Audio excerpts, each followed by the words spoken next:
Hello, everybody. I'm Madame Sensei. I teach Spanish, French, and Japanese to high schoolers out here in the beautiful Pacific Northwest.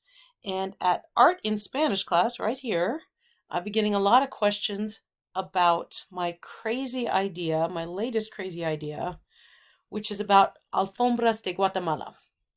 Okay, so I really like projects. I ditched the textbook a long time ago and I like my students to do physical things where they're actually applying the language. I feel like I get more authentic language out of them. I feel like they remember it better than if I just said, here's a worksheet, fill it in. So I've been thinking about this all summer long, building up to the school year. How can I do this? And let me tell you why. It looks really complicated, right? I saw this guy on YouTube. He's out of Spain and he was trying to figure out if he could make Alfombras de Guatemala. And here's the link. I'll put the link right in the description, okay? And he made it look so easy. I don't know if it's going to be easy, but this guy made it look so easy. And by golly, I want to try it. It may blow up in my face. I don't know, but I'm thinking about it. I've been thinking about it all summer long, and this is my plan. Okay, so first of all, I need a space around the school. So I talked to the principal in August and I said, okay, here's my latest crazy idea. And she said we could find the space. And I talked to the custodians, but of course I'm going to talk to them again and again and again. I'm never just going to assume that they understand my weird visions, okay? But basically, I've got a portable right out here. And I know I've told this story before, but my first 3 months teaching at the school, I would come into the lunchroom and I'd say, I'm in a portable. Nobody remembers I'm here. And then after about 3 or 4 months, I was like, I'm in a portable. Nobody remembers I'm here. So I could do all sorts of crazy stuff. Like I got my fake tour de France around the school. Nobody notices. Well, actually, a principal did notice finally and shut it down. But that's a long story. Anyway, so my portable's like over here. This is the back of the gym. And you can see I've got a lot of chalk. This is my health class. I said we're going to go outside and we're going to draw the chalk. We're going to draw the heart on the pavement. Okay, so they had to draw the heart big and label in all, and it's upside down, so you can't really tell. But my Japanese classes, gosh, I love to take them outside when the day is nice and say, here's some chalk, write the kanji that we're working on all over the parking lot. Okay, so I've got the space, but the road is not going to be good for this because there's all sorts of food trucks that come in here. So the sidewalk I think would be just fine. It's going to be a little cramped. Maybe not enough room for, I'm thinking 12 table groups total for me. Um, but we're going to figure it out. Okay. So I'm thinking this is the place we're going to do it. Students don't generally walk here. They generally walk on the road. Okay. So I think it'll work. We need sawdust. So I talked to the shop teacher in August and he said he'd save sawdust, but he also said we probably wouldn't have enough. We got a lot of sawdust, but he said we probably wouldn't have enough because um, he was suggesting that we buy bales of it, which I didn't know even existed. But he said that would be more uniform consistency. So I'm not sure I'm going to have enough money for that. But anyway, he's saving us some sawdust for us to experiment with and make sure that this is going to work. Now we need dye for the sawdust. And the guy in the video, of course, used actual professional dye. I spend all my money before the school year begins because I teach Spanish and French and Japanese, and I even have a section of English this year, and I teach health over the summer. So before the school doors even open in early September, right after Labor Day, I have spent all my classroom funds because I teach such disparate things. But I like to sew a lot, and when I'm making my stuffed animals, and if I don't have money for dye, I use Kool-Aid because that is nasty stuff. It is really nasty stuff. Also, this is going to be on the ground, and I live in the Pacific Northwest, and we have to worry about the salmon and what gets into the water. So Kool-Aid, it's food safety, right? So it's food grade. So I think this will work just fine, and it's very, very cheap. And I need bins to mix the sawdust in, so I'm thinking I'm going to go down to the dollar store, which of course is now a $1.50 store, and I'm going to buy maybe roasting pans, maybe small buckets. I don't quite know what they have, but I know I'm going to find something pretty cheap there. I need disposable gloves. I don't want the kids to get splinters. Kool-Aid is nasty stuff. You're going to get, your fingers are going to turn purple, So I need to buy some disposable gloves. Lots of disposable gloves, lots and lots. Spray bottles. We got to spray the sawdust to keep it from blowing around, and it also makes the colors more vibrant. I might also buy vinegar, depending on, we're going to experiment, the art teachers and I. So we're going to experiment, and I might need vinegar to fix it, or I might just, the Kool-Aid might be fine. Stencils. I need stencils. Okay, so every time I go into the workroom, teachers are throwing away these ugly hanging file folders, or they're throwing away manila folders. I've been hoarding them. Those will make great stencils. And the art teachers also said, well, regular cardboard also works. I think with regular cardboard, I'd have to get more X-Acto knives. And I'm not sure I trust my students with X-Acto knives. So stencils, I think, are going to be just fine for my students.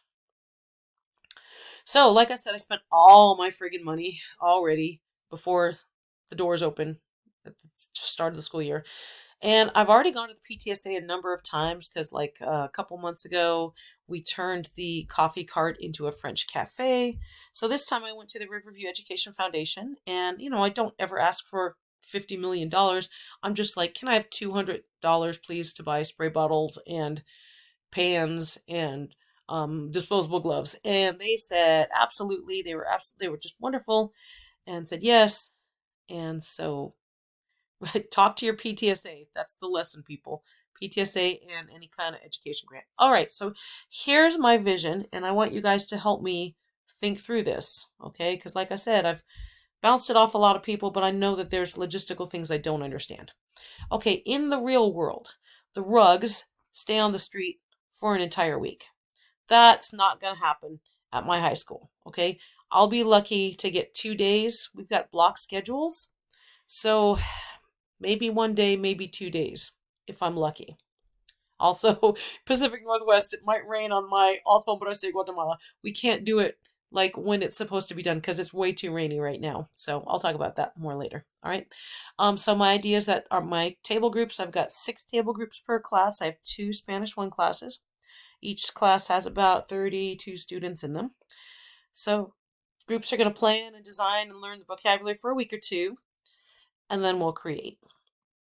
Okay, that's all I had there. All right, so what this means for my 2 Spanish 1 classes is that we need to work on the vocabulary that we need, right? Okay, so a refresher on shapes and colors, because that's, of course, the whole point of this. Discussion of tools and materials. That will be new vocabulary for them. They don't know some of the tools. They don't know the materials, okay? They need a refresher on some grammar, like they know how to say, pass me the pencil. Now they can say, pass me the stencil, okay? They know how to say, let's put that here. They can figure that out, okay? They know how to say, I like rock music better than classical music. Well, now they can, they can put their colors in there and everything. The whole point of this is that students are using language. So when I test them, I'm not testing them, I'm not grading them on how beautiful is your Alfombra. I'm not an art teacher. I'm grading them on, did you speak English at all? If you spoke English, I'm taking off a point, okay? Because I want them to speak Spanish. Even if it's ungrammatical Spanish, I don't care. I want them speaking Spanish. That's my goal. All right, so I made a big book. Big book is a GLAD technique. That's Guided Language Acquisition and Development. And so I made a big book. And again, this is Español Uno. So it's very, very simple. And I'm just going to read it to you really quickly. And if you want this, please let me know at the Art in Spanish class Facebook group. If you're not a member yet, join it. It's a great group. So this is my big book. And give me feedback on it, okay? La Semana Santa es una semana muy importante en Guatemala. And I got to explain La Pascua. Okay, we're going to miss that deadline. Just warning you. And I have to tell the students what una alfombra is. And I have to explain las flores. And yes, oftentimes I put the pictures in for myself, not for the students. I have to explain el acerrín. Have to explain. They already know el agua. I don't have to explain that. But the fact that we're going to be using a spray bottle is new to them. El color, they know that word. Mezclar. They don't know this word yet. when I teach them how to make tortillas from scratch, they do learn this word, so this is nice that it's going to front load that a bit. El balde they need to know, and una bandeja. La plantilla, that'll be new to them. El diseño. All right, now these pictures, let me explain these pictures that I got. I really, really love Señorita Spanish. Of course, everybody loves Señorita Spanish. I'm going to put this link in the description also. She has a video on Alfombras de Guatemala, and she also has Teachers Pay Teachers, like a little drawing thing if you just want your students to color and not actually make something. So you can check that out if you don't want to do my crazy giant idea. Okay, this is more my big book. Las alfombras de Semana Santa con elaboradas decoraciones, I can speak, decoraciones en la calle. Tongue-tied here. So then I got a lot of pictures to show them. Lots and lots of pictures. Como parece. Now, out here where I live, we have a lot of local festivals that are super fun. Okay, so I want the students to make connections, right, to what we do out here in the Pacific Northwest. We've got our little Duval Days. I got some pictures of that. They should recognize the Ixtapa dancers. And they should recognize the 4th of July parade. Oh, here's Duval Days, sorry. The other one was 4th of July. Yeah, 4th of July parade, and here's Duval Days. Yeah, so the students should recognize all that and make connections to it. That it's just basically a street festival with a parade. Las alfombras son como una ofrenda gigante. Now they already know the word ofrenda from our Dia de los Muertos project that we did on Minecraft, so they know that, and I can get them used to más and menos, más pequeño, más grande. Let's start front loading that. Well, they already know that at this point. Las alfombras son increíbles, pero la procesión va a caminar sobre ellas. ¿Qué vas a pasar? So I want the students to think about what's going to happen when people start trampling these sawdust creations. And I just have a lot of pictures of, so they can start thinking about that. No es para siempre. And you know what? We just talked about Las Fallas, and they were absolutely stunned that everything gets burned at the end of Las Fallas. So now it's kind of the same thing, right? So we can make connections to something else that they know, which is that. So I want them to understand that it's not forever, and that's gonna, like, that's part of the whole culture, right? All right, so now we can call back to our emotion words. La procesión destruye las alfombras. ¿Cómo se sienten ustedes? And they know all their emotion words, so they can start yelling at me about, oh no, I worked so hard on it. How could this happen? I'm so frustrado, or whatever they want to say. I don't know. Okay, so then I've got always projected on the board, and also I'm going to have the students write this in their interactive notebooks. So that they've got supports if they need it. Now, the students who are high flyers, they're going to like glance at it and then toss it in their backpack. That's fine. It'll be up on the board. They won't even look at the board. Students who are a little nervous, they'll glance at the board. They're happy to have something in their hands. It'll just make them feel more confident. And the students that really need the support, they've got the support. They can read off the paper. That's okay. But I want them talking to each other, and so I need to scaffold that. All right, so these are just the words that I chose to put up on the board, and I had to shrink this down so that you could see it, because there's a lot of words here. This is here to remind me and remind the students that we're working in table groups, because I named my table groups after places that speak Spanish. Okay, and then I put bonus points in Class Dojo when they impress me. Okay, so I was thinking about this all summer long. And then I thought, oh, you know what? I'm one of 4 Spanish teachers. I'm the only French teacher. I'm the only Japanese teacher. I get to do whatever the heck I feel like. But I'm the only Spanish teacher, and the other Spanish teachers, are they going to get jealous that I'm doing this? Well, I should include them. And then I thought, you know, I really need to talk to the art teachers and get their advice. Oh, you know what? They have a whole unit on stencils. I'll bet they'd like to do this too. So I approached them in August before school began. And then I thought, well, you know what? There's a processional, there's a people march over everything. So I went to the band teacher and I said, would you like to bring the marching band through and destroy everything at the end? And he was so into it. He's like, yeah, give me some authentic music that I can teach them. So I think we've got a song, but I don't know that they're going to learn it in time. So this year it might just end up being the school fight song, which I think would be really funny. And then of course I went to the yearbook and I said, you guys have to take pictures. This is going to be great. So it's almost a school-wide event now. All right. I'm wrapping up. Sorry, I'm over my 10 minutes. Okay. So, as I made my grant, I had to explain what are the educational benefits to the students. The students are going to learn culture. They're going to apply their speaking skills.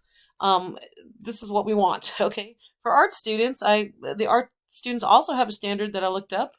They've got their own connection to society and culture, and analyze how response to art is influenced by understanding the time and place in which it was created. This is so ephemeral. They have to understand that. They have to understand that it's leading up to Easter. They have to understand all that stuff. Okay? Will funding this grant enhance or expand the curriculum? Absolutely, because I use up all my money on everything else that I do. And what could be more engaging than working with your classmates on something? And my Spanish students are going to be sustaining a conversation. That's pretty engaging, I hope. And they're going to learn about culture, okay? And then art students are practicing using stencils and dyes. So, and also I like it when the students get competitive with each other because I think they're a little more engaged. And so anyway, there's all that stuff.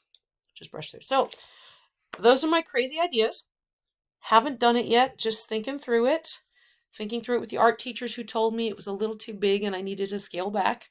So instead of making my alfombras the size of the table groups, they might end up being like half the size of the tables. And of course, we're still working on what's the best location to do it. We're working on all the little logistics. But if you all have any ideas, please either comment down here on YouTube or meet me at Art in Spanish Class Facebook page, and please give me your feedback. So thank you for listening.